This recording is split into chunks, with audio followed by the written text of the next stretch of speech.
Hello mga guys! Welcome back to my channel, Just Automotive. Mga guys, kita nyo po ito. Makikita nyo po ito kung saan ang galing. At makikita nyo po kung ano yung tagas. Yan mga guys, dito nang galing po yan. Yun o, sa may side ng makina, yung lagayan ng yan, dyan nakalas. Yan, dyan nakalas yan. Yung tagas na yan, dito nang gagaling. Yung o-ring na to, pitpit na, hindi na kayang hawakan yung pressure. Kaya yan, panuorin nyo. Meron tayong ano rito, meron tayong actual na nakita, tumutulo yung langis ng gagaling dito. Kasi ang position nito mga guys na ganyan. Dito po pinanggagalingan yung tagas. Yan, tignan natin muna.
Kita nyo mga guys, umaandar mga guys dito yung pressure na yan. Hindi niya kayang, ulitin natin, hindi na kayang pigilan, tumutulo na rito. Kaya sabi yung may-ari nito, yung driver, Kuya Jess, makalakas ko sa langis, sobra. Ayun lang, hindi naman po mausok na kulay puti.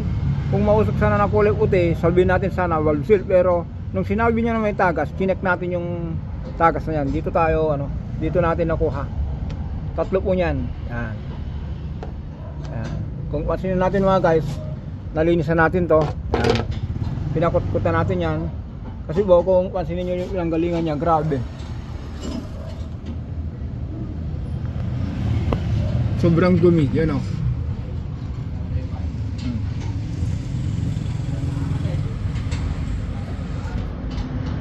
Yan. Kaya yun lang mga guys. Ngayon, ang gagawin natin dito, kasi ang tumira nito mga guys si Sir Piolo, yung ating isang sabi ko nga sa kanya, tignan mo muna sa sa oil filter housing. Check mo muna dun sa Google kung ilang tornilyo para hindi ka maligaw. Sabi niya, kuya, nagbilang ko na. Ang tornilyo niya, sabi niya ay ito. Yan. Ito 1, 2, 3, 4, 5, 6, 7. Diba? 7. Ito yung tinanggal niya. 1, 2, 3, 4, 5, 6. Yan, nawawala yung isa. 7. Ayan. Ito. Eksakto no. Tatlong mahaba. Yan. Yan. Dito. At dito. Yan. Saka 4 na maiksi. Isa, dalawa, tatlo, 4. Ngayon mga guys, ulitin natin. Ito lang ang palitan natin dito. Yan, nasave na yung overhaul kasi sabi yung minsan kasi kadalasan sabihin, ano yan? Kung malakas magbawas, stone ring yan o kaya liner yan. Hindi katulad yung overhaul natin na walang tagas ng lalangis na malakas. Pero ang lakas ng usok, matakaw sa gasolina, sa diesel. Na-check natin na naging problema, piston ring. Kaya babalitan lang natin ito mga guys. Itong o-ring na to, yung tatlo. Yan. For reminder lang mga guys kung malakas magbawas ng langis, na malakas ang tagas, i-check nyo yung yung oil pump housing o oil pump oil filter housing o kaya oil filter base yung lagayan. Ayan, Kasi po mga guys, dito pinanggagaling, dito po yung bato ng fuel, oil pump. Kung hinigo po ng ng oil pump galing sa oil pump, dito niya i-deliver sa oil filter. Ngayon, ito po in pressure naka-return. Ayan sir, pasok. Yes, morning. Sige, pasok. Start po na kayo. Hindi, okay lang. Yan mga guys, yun lang po. Gawin natin yung trabaho natin ngayon, mix. Meron pa tayong ginagawang Ford Ranger. Tama, Ford Ranger.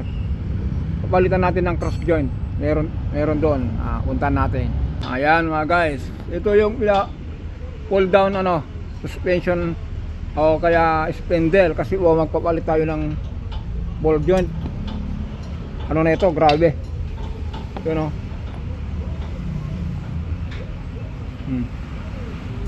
lakas ng kalangtog o kaya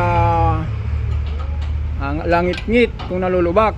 Tapos yung cross joint niya kung naka-idling o kaya na reverse or from primera, segunda, tercera, merong klang gawa ganun. Ito po yun. Yan. Tignan nyo po yung yung propeller niya.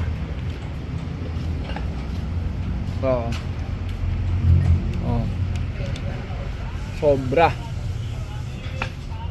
Ayan. Tapos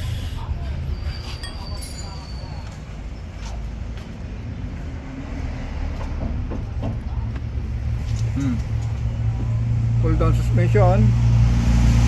Ayan. Kung gaano ang ginawa dito, ganun din ang ginagawa sa kabila.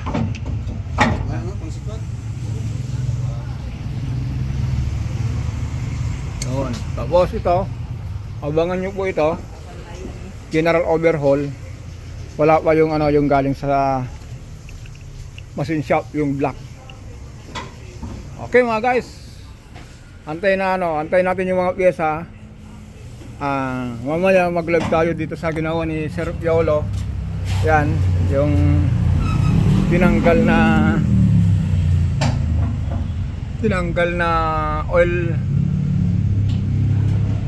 oil filter housing o kaya oil filter base. Okay mga guys, hanggang dito na lang po tayo.